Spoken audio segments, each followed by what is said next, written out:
Before I start, let me first state that this game cannot be placed on any pedestal as any other chess game I have seen. The reason is not far-fetched. I have never seen any game close to it, and I have not seen the moves in this game replicated. The game happened in France when the chess legend Paul Morphy was invited for an event. History has it Paul Morphy wanted to end the game as quickly as possible so he could watch the show, which made him play the game with full force. This resulted in a combination so stunning, heads still turn and jaws still drop in awe of Morphy's wizardry till today. Paul Morphy begins the game with e4 and his opponent responds with e5. Knight f3 appears on the board, and the Philadelphia defense is opted for with d6. Morphy, because he's in a hurry, tears open the center with the move d4, and we get bishop g4, pinning the knight. Paul Morphy takes on e5, a move that compels black to take the knight on f3. Otherwise, white would have emerged a pawn up in the exchange.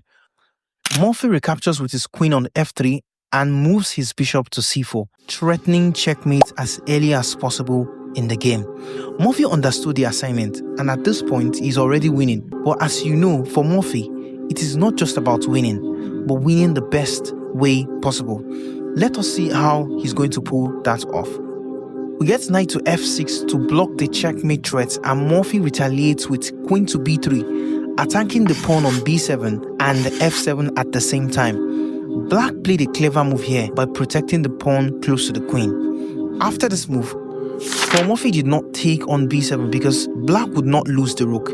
If the queen takes on b7, black would simply respond with a check on the king, and after the exchange of the hefty monarchs, Morphy would just be a pawn up, which is attractive for any other player but not for a player of his caliber. So rather than taking on b7, he played knight to c3. This move is a very strong move because capturing on b7 is now a threat, as there will be no way to counterattack with a check because the knight already blocks that route. Apart from that, white's army are in great position to attack, while black is still struggling to contest his territory with his enemy. Black, still clever, at least for the meantime, plays c6, protecting the targeted pawn with his queen. Then Morphy shifts his focus to the other side of the board with bishop to g5, pinning the knight to the queen.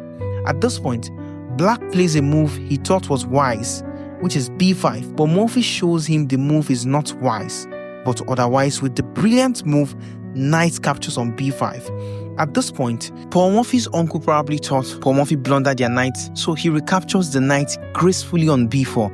Morphy accepts the challenge by capturing the pawn with a check. The check is defended with knight to d7, and Paul Morphy, adamant on proving his opponent was not wise, at least when it comes to chess long castles, bringing another piece into the attack.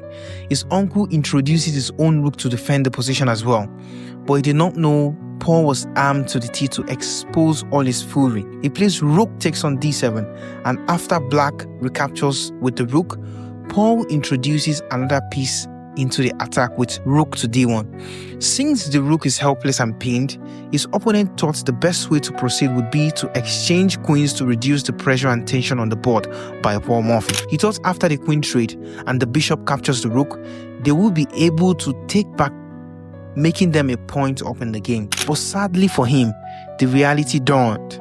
It was at this point Paul did the unforgettable. He first captures the rook with a check, and after the black knight recaptures, Paul deadly Morphy sacks the queen, a move that reminds me of a story I read long ago that's completely changed my perspective about life. The story is about Franz Kafka, who never married and had no children, who one day walked through a park in Berlin where he met a girl who was crying because she lost her precious doll. Kafka and the girl searched for the doll unsuccessfully. Then Kafka told her that they should meet there the next day so they could come back to look for the doll. The next day, when they had not yet found the doll, Kafka gave the girl a letter written by the doll saying, "Please don't cry. I took a trip to see the world.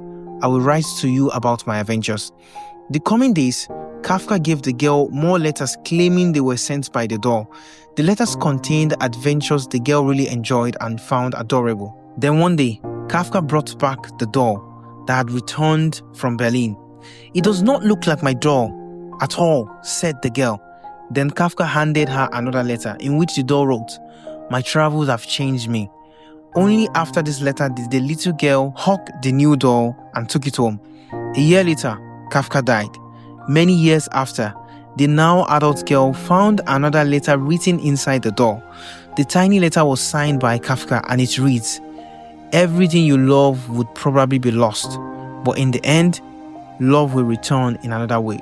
The doll that was lost in this game was the queen, and loved returned in another way with rook to d8 checkmate. Before we go further, I have something very important to share.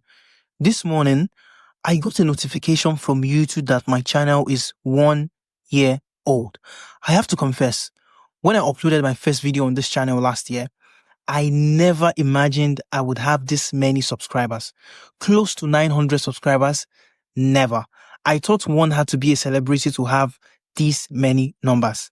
As if this isn't enough, having a YouTube channel with over 100,000 views in a period of a year to my name was something I never thought I could achieve. For this reason, I want to say a very big thank you to everyone for your views, comments, likes, and even dislikes. I'm immensely grateful. I also like to make it clear that one of my goals for this channel right now is to get to 1,000 subscribers. But I don't even know how to ask because you have done so much for me and I don't want to sound selfish. So I thought it would be great for us to make a deal. If you subscribe to my channel to get me to 1K, I will do everything in my power to make my content better, more valuable, and more insightful. I promise you, it is a deal you will never, ever regret. So please, thank you as you subscribe. Thank you very much for watching my video to this point. I really, really appreciate it. I hope you like, share, and subscribe. If you enjoyed this game by Paul Morphy, I'm 100% sure you are also going to enjoy this one on your screen. It is as crazy as this as well. Thank you very much. Adubo Chess. Bye.